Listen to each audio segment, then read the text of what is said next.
We are looking at the 200h hatchback hybrid, Scott. F-Sport. F-Sport.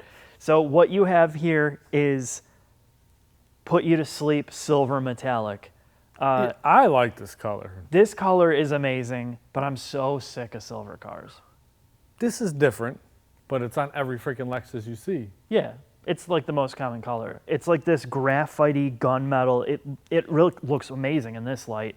But I got to tell you, they have a red in this like weird blue, darkish aqua blue, and I think it would look really good on here. Do they have it in orange? They don't have it in orange. You have the F-Sport front grille and fascia with the F-Sport headlights. This is stuff that we've seen before, and it gives this car a little bit of personality. Chrome splitter. Yes, a chrome splitter. Crossing. Yeah. When you come to the back of the CT200H, this is What's the H for? hybrid. Oh. Yeah. So Why is it 200? Shouldn't it be a CT180? I don't know. Maybe they figured they're going to have a 2-liter in here, and they didn't. Doesn't really matter. The hatchback is where this car earns its keep. There's a ton of space in here, and you know what's nice about it? You don't have to have a SUV or a cute ute. This does almost everything that those cars do in a smaller package. Like somebody I know recently that just had to buy an SUV for living in the city. This would be more optimal for that, and you get good fuel efficiency. Mm-mm. And it drives like a car. Well, as it should drive like a car because it is a car. It is a car, yeah. But that's one of the benefits of this. If you're looking at an NX200T or this, I'm sorry, I would take this. Makes more sense. Doesn't have four-wheel drive. Who cares about four-wheel drive? You need four-wheel drive when you're in a city. You're right. And the snow can't even stick to the street because all the pollution has it so warm.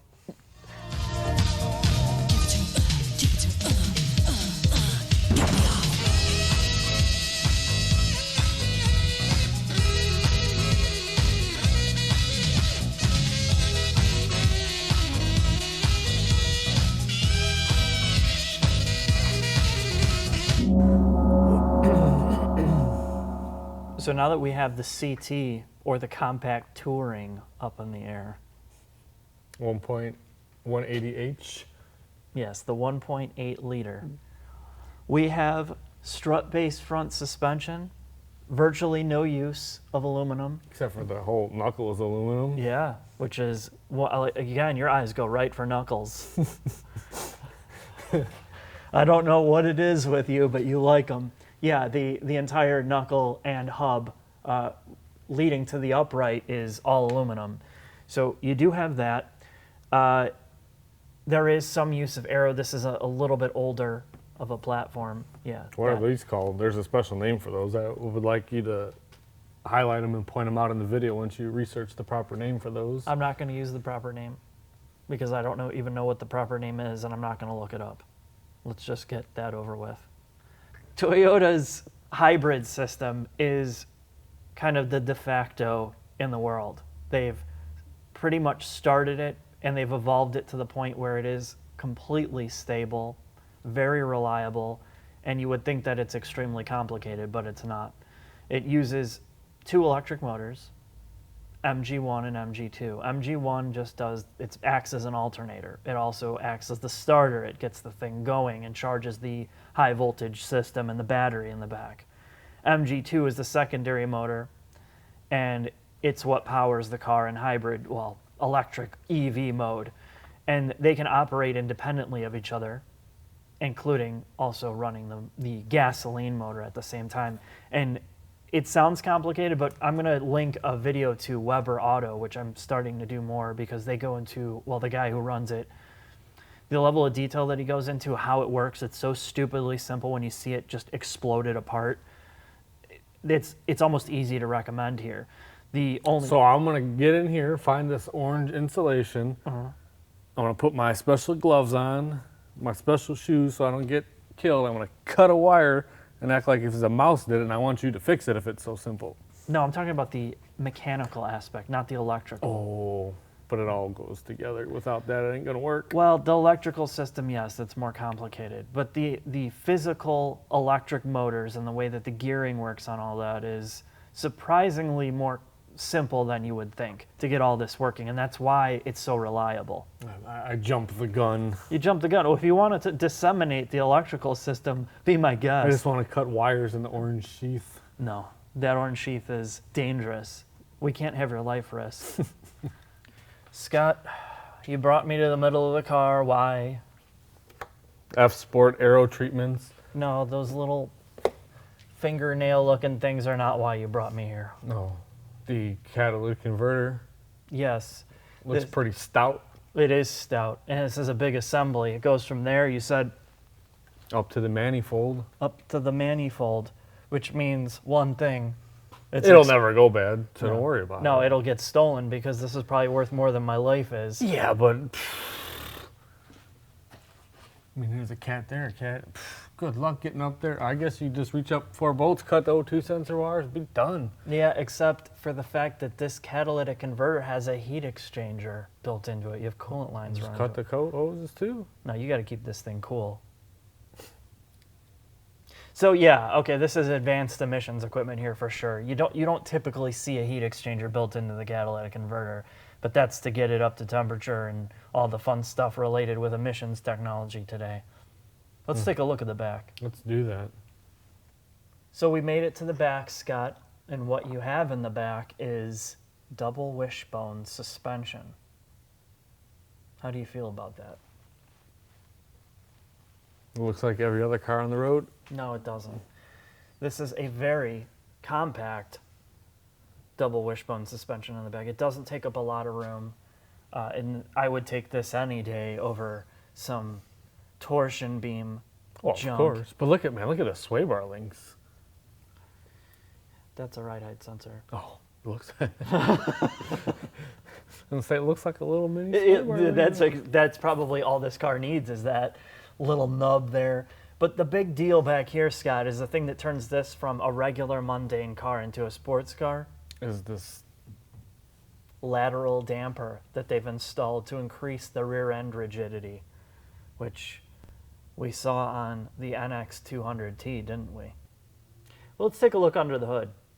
We've overstayed our welcome under here. what a rookie? Doesn't have hood dampers.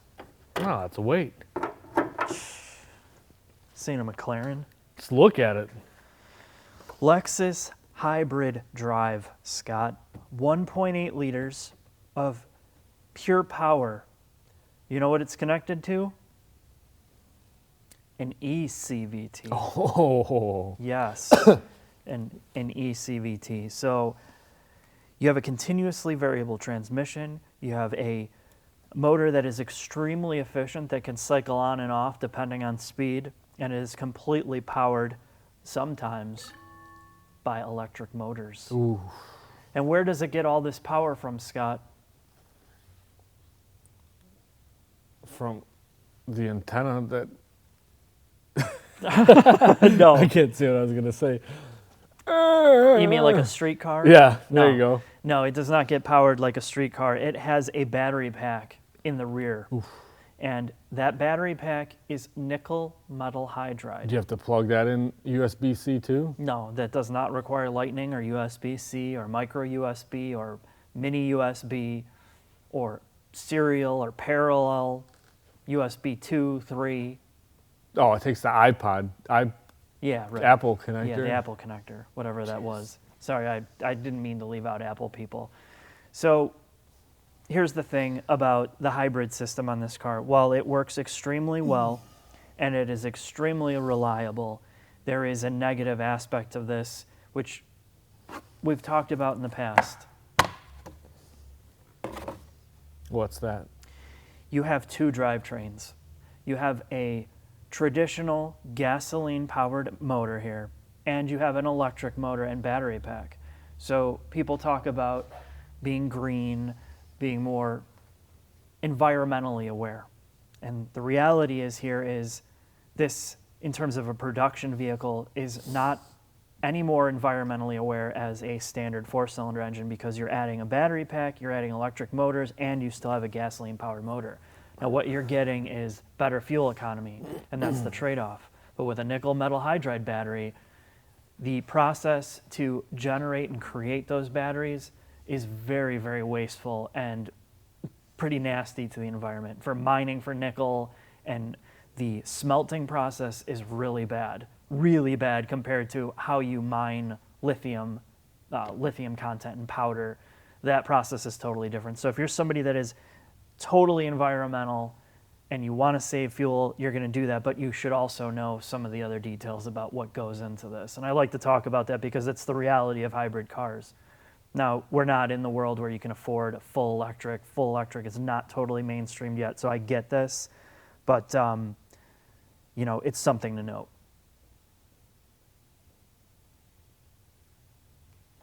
What were you just saying?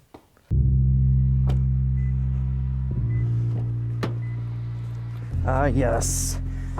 When you get into any Lexus or Toyota hybrid, it's almost always quiet because the car's usually off in EV mode. And that is something that is really nice when you're trying to creep into your driveway late at night after you've been out with some of the boys or women, whatever your thing is. And when you start to take off, usually this hybrid is almost always in EV mode, assuming the battery's charged until about 20 miles an hour or you get on the throttle.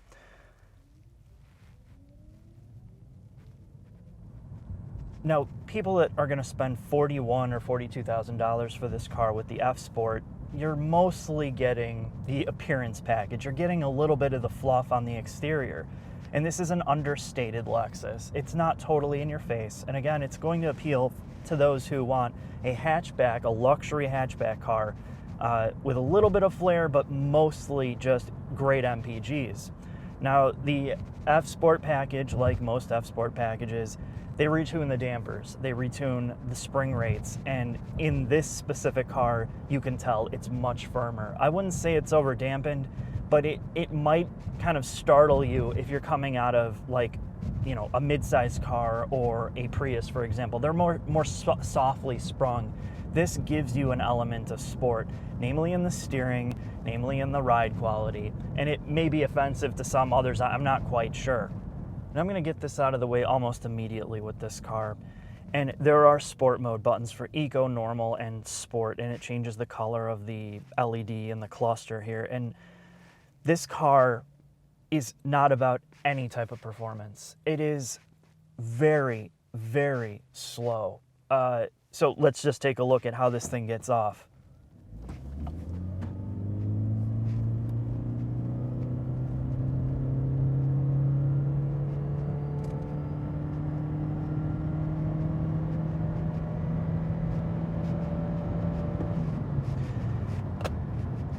This car, you have to adjust your mindset, you have to adjust your driving. This is purely about fuel economy, of course, with a hybrid. It's not a performance hybrid at all. Now, in terms of driving aggressively in the turns, it gives you a little bit of sport. It gives you a little bit of confidence if you're driving under 50%, which is a kind of a big deal because that's exactly how you're going to be driving this. As soon as you exceed that 50% mark, you are going to be just disappointed in the amount of understeer. And I'm glad this road shut down today because you're never going to really have any type of hardcore driving in this. It's just not what it's about. Because the reality of your daily commute, your daily drive is this. You're stuck behind trucks, destroying your paint. You can't go over the speed limit on these, you know, kind of 2-lane roads. And this is where you really appreciate the comfort of the Lexus, the utility of it without being an SUV or a cute ute. You can drive this like a regular car and you get amazing fuel economy.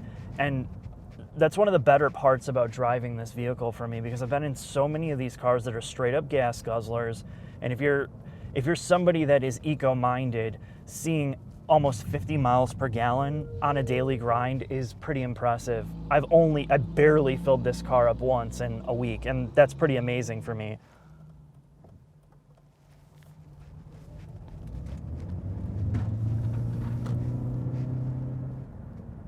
I think the biggest pro for the CT is the Japanese designed interior. The whole center section of the dash, the HVAC controls are utterly classic. The illumination at night where this is kind of goes green, it's like a throwback to the days of like the Nakamichi head units. Rotary knobs, physical controls for every single thing here. The armrests are padded, the knee area is padded. Just the way you get to everything and the overall quality and the textures of this interior make it one of the biggest parts and the most enjoyable parts of this car without being cheesy, without being compact car. Now it's time to talk about two of the biggest negatives about the CT. And the first thing is the brakes. The brake pedal bottoms out, and that's likely because of the electronic brake booster. So when you get deep into these brakes, or when you start and you push on the brake, you feel the brake pedal hit the stop. Unlike traditional hydraulic systems where you constantly feel firm pressure pushing back on you, you never bottom out the pedal unless you run your brake reservoir dry and you suck up air. This car does not have a good solid brake pedal feel. Now, of course, that's not an issue because you're probably never going to get this thing above 70 miles an hour on most times, but it's one of the things to note that I don't enjoy. The second thing is the infotainment, and I've ragged on this with Toyota and Lexus for so long now that I almost feel bad bringing it up, but the reality is if this is Japanese designed, they need to just give up. They need to consult with another company, a tech company, or outsource it and just admit to it that they can't do it right.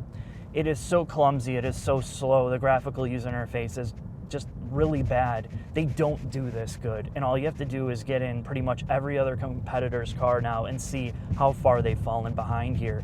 And it's sad because their mechanical engineering, their ergonomics, their human-machine interface everywhere around this car with that exception is great. And the sound system's good too. That kind of makes up for it. But really, the infotainment, the brake pedal feel, and some of the quirkiness of the drivetrain are one of the things that really hurt the overall experience. But the biggest thing with Toyota and Lexus is, despite all of that, you can almost guarantee this is going to be 100% reliable. This is a luxury car that is not going to bankrupt you over the course of the ownership. Yes, it has a dual drivetrain with a battery pack and an electric motor and a gasoline motor, but Toyota has, out of any company, proven that they can do it right and maintain just a quality feel and quality over the life of the car with very minimal maintenance and problems. And that alone, for most people, is going to be the biggest selling point of this Lexus.